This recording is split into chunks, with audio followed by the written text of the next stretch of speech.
Hello and welcome to Unbecoming podcast. We are back. It's 2024. How is everybody doing?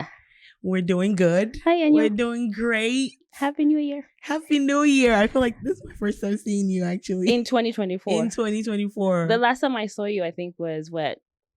September. Was it at the wedding? At the wedding. Yeah. Not But my anyway. Wedding. My wedding was Oh, yeah. Not her wedding. But anyway, we always stay in touch. But yes. very rare. Like, I don't know. We're busy moms. I'm telling you. I can say we are busy moms. We are. But what's up, guys? Happy New Year. Welcome to Unbecoming podcast. It's a brand new year and a brand new season. we are excited to be back. Yes, we're back, guys. We want to apologize a little bit for the delay. You know, life happens, but we have not forgotten you. And we are here to give you new content. That's right. You know, share some updates and keep peeling this onion that we started. Peeling. Yeah. And boy, has it been peeled. Whew.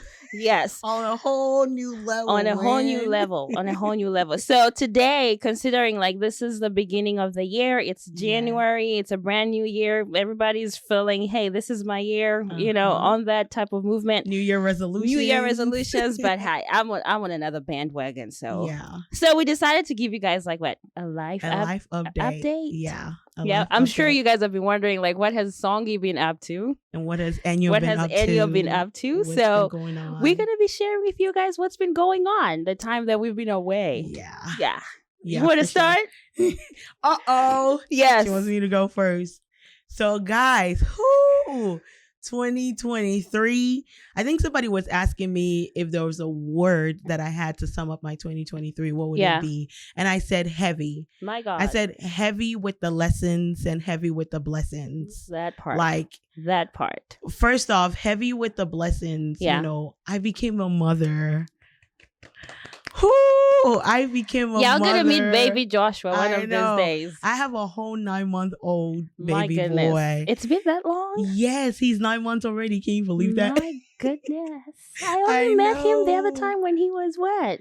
I remember when he was like the first time I came to your house. Months. He was 2 months. 3 months, yeah. And then I saw him again and the boy is just like he's just transforming, changing. We went for Christmas at my dad's, and I'm telling everyone, at the farm, the lake house. Yes, what house is it? It's the lake house. The lake house, my favorite house. I'm telling you, that house is bomb. We came back, and I'm telling you, we came back with a whole new baby. Oh my God. He is crawling, he's climbing, he's getting into everything. But that journey of pregnancy was not an easy journey. I feel like nobody really tells you how to prepare for it until, like, they can tell you how to prepare for it, but you would not fully understand what it's like. That's right. Until you're in it and you're like, oh, this is what they said. This is what they meant when they said, you know, get ready for this and get ready for when you start having contractions and when you start having, you know, and they're like, you have a birth plan, throw that out the window because everything is not going to follow the way you imagine it. Yeah. And I was like, no, it's not going to happen to me, girl.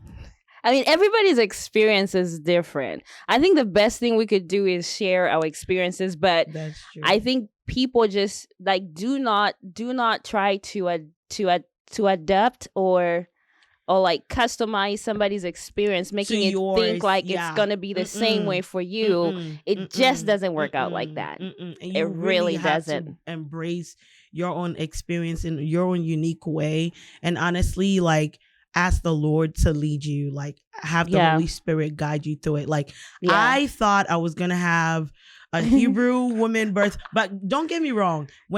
I think a lot of Christians, we misinterpret when they say, oh, you're going to have a Hebrew woman birth. It does not necessarily mean you're going to have like a painless, like the baby's you're just going to spit the baby out and nothing's going to happen. I think it means God is going to give you strength you never knew you had. That's right. To push through. And for me, let me tell you, I thought I was going to have a simple birth. Oh, yeah. Like I was going to actually give birth at home. I remember I was asking you and she's like, Songi, my pain tolerance is like I can handle pain. Oh, yes. And I was like, I never even said anything. I was like, okay, hey, what do I know? But and, like I had everything planned out. Yeah. You know, my midwives came to the house. Oh, wow. They gave me the list of things to buy. They brought some of the stuff. We were getting ready to set up for me to give birth at home. And then God had other plans. That's right. On my due date, on the 23rd, I woke up and I started having contractions. Yeah. Right? And I thought my water broke, but I guess it was just a little pee. You know, sometimes when you confuse that, it was just like a little tinkle. Yeah. Anyways, and so I go for my appointment. And then, you know, I tell her, you know, I'm having contractions. She checks, she's like, you're not even dilating. Like, nothing's happened. I said, what? I'm feeling the pain. Like, I'm feeling the pain. I feel like this baby is coming. I know. And she was like, no, Enyo, you know, I think it's just the Braxton Hicks right now. Oh, wow. I said, this baby needs to come in March. I'm not waiting till April, you know. And I was still fighting it on that day. And then, you know, there was a whole thing with my blood pressure. Oh, yeah. Yeah. All of a sudden, I had a high blood pressure and my blood pressure was not coming down. Wow. So fast forward, she told me, go home, you know, and you'll go home, relax, take a bath, take some magnesium, calm your nerves and whatnot, and then check it again. If it does not go down, we're taking you to the hospital. I said, oh no. I went home. I did everything she told me to do. My blood Nothing pressure was working. working. Not going down. You were busy imposing your will over God's will. I was imposing my will. Yeah. All up till Saturday. Wow. So this is Thursday. My God. I get admitted into the hospital around like 9 p.m. on Thursday. They checked my blood pressure. It was even higher than when I went for my appointment. Oh, wow. The lady's like, hey, the nurse is like, we're admitting you. You're staying here, mama. You're not going Don't you home. hate it? Don't you hate that when they like capture you? They put their stuff around my belly, like checking the baby's heart rate. You're calling Shad, like, I'm not coming home. Yes. And now the doctors, it's 11 p.m. The doctors, and so they had to induce me. Oh, wow. And I'm not dilating, like I'm not progressing normally. So I'm like, Lord, I really want to have this baby naturally. Well, he had other plans. Thursday goes, Friday goes. I'm still in labor. They're coming in. They're saying C-section. I said, bye. They're saying C-section. I said, no. I said, I told my husband, I said, tell this doctor if she comes in here one more time to tell me about C-section. I'm running out of here. And I remember weeping to God. I think my husband has a video. I was weeping. I said, Lord, this is not the plan I wanted. This is not. Saturday morning, I gave in and I surrendered. But isn't it amazing how we hold on to our plan? Like how we hold on to how things should go. Yeah. And then when God decides to redirect us and we like, no, but this is how I want it. I mean, would you rather trust your plan or trust God's plan? Would you rather trust his will or your will? I mean, who knows better here? I mean, that's the question that we have to ask ourselves. Whatever season we find ourselves, like this is the person, like God created us. Like he knew me before I was formed in my mother's womb. Like who am I to start contending with him? Girl. And when I tell you, he showed up in the operating room. He showed up. Yeah. They played worship music for me. Oh, that's They so were cool. singing along. They asked me, what music do you want us to play for you? Oh my God. Literally, my husband is there. The nurses are singing. Oh, wow. While they're operating, they're cutting me open and bringing this boy out. It turned out to be the most amazing. So beautiful. Yeah. And I was just like, in the most unusual way, humbled. I was humbled by how God still showed up, even regardless of what I was thinking or regardless of my plan. His plan turned out to be really perfect, honestly. It always does. It always turns out to be perfect. Anyways, enough about me. Songi, let's shift gears right now. What's your life update? my life update. Like, I have a lot, but I think I'll share, like, because a lot of people have been wondering, like, where have I been? Why aren't you not singing? Like, we don't. I'm gonna say that part. I'm gonna say this. Somebody called me and they were like, "Oh, you are no longer on fire for Jesus." I was like, "What? The nerve! What does being on fire for God look like? Like, tell me. Explain to me." But I think, what is it? 2024, 2023, 2022. I just felt like I was at the end of a particular season of my life. And then I had to transition into this new season that I kind of did not know how it looks like or how it's going to turn out to be. But it was really hard adjusting. Wow. And like, I stepped down from like my position as a worship leader after doing it for 12 years. After doing it for 12 after doing it for 12 years. And talk of the 12 tribes of Israel. Well,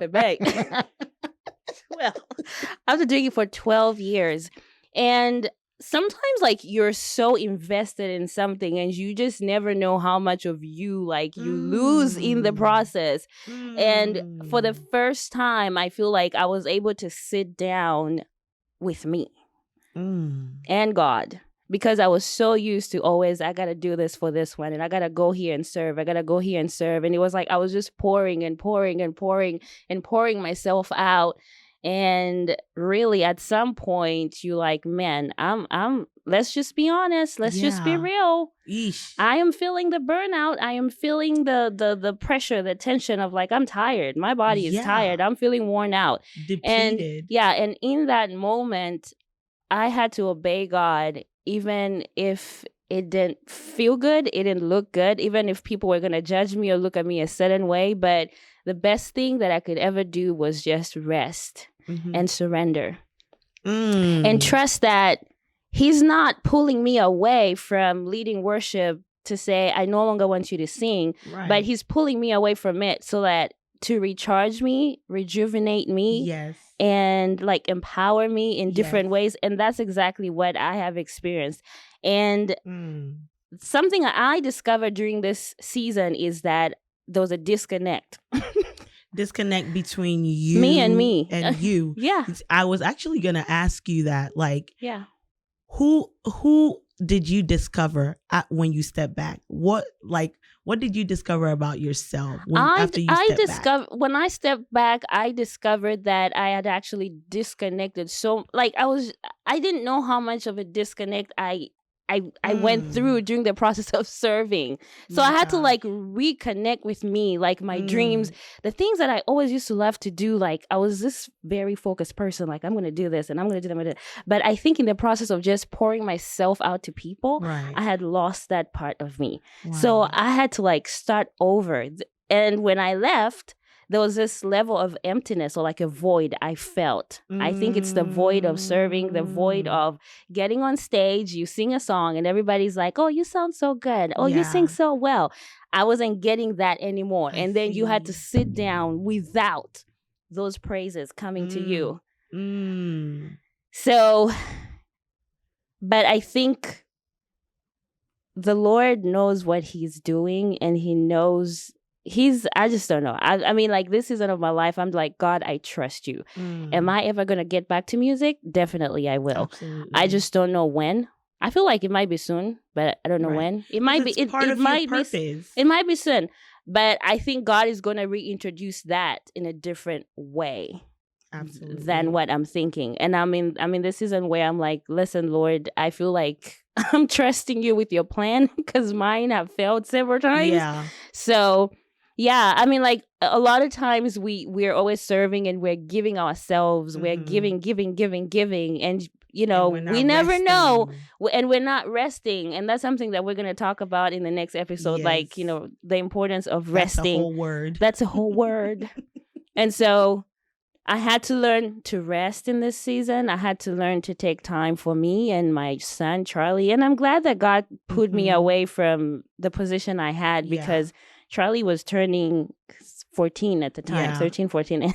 And I cannot tell you how parenting is to be a teenage mom or teenage parent. Yeah. It's funny that both of us got boys. I know, we got boys in different stages. I'm now beginning, and she's so I'm gonna come back and be taking notes from her when Josh and Charlie is here with me today. I know Charlie's in the studio with his nice haircut. Yeah, I know that haircut. Oh my God, he was so excited to get it today because oh Lord, I don't want to talk about him because then he's gonna be like, "Mommy, you were talking about me." Like, okay, I stopped.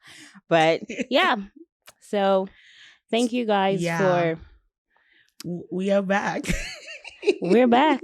This is us. We're back. You're going to hear more of stories and just a whole bunch of lessons that we've learned. Yeah. And I would love to hear your out of Egypt analogy you gave me in the process of explaining that season. Out of Egypt. I know. It feels like I was moving out of Egypt to going to my promised land. Yeah.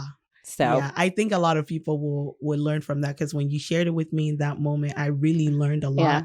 And I learned a lot about rest. And like she was saying, we're going to talk about that, coming up in our next episodes. So. Yep. So thank you guys for tuning in today. Follow us on Unbecoming Podcast on Instagram. And on Facebook. Unbecoming Podcast. Y'all have a great week. Bye. Bye.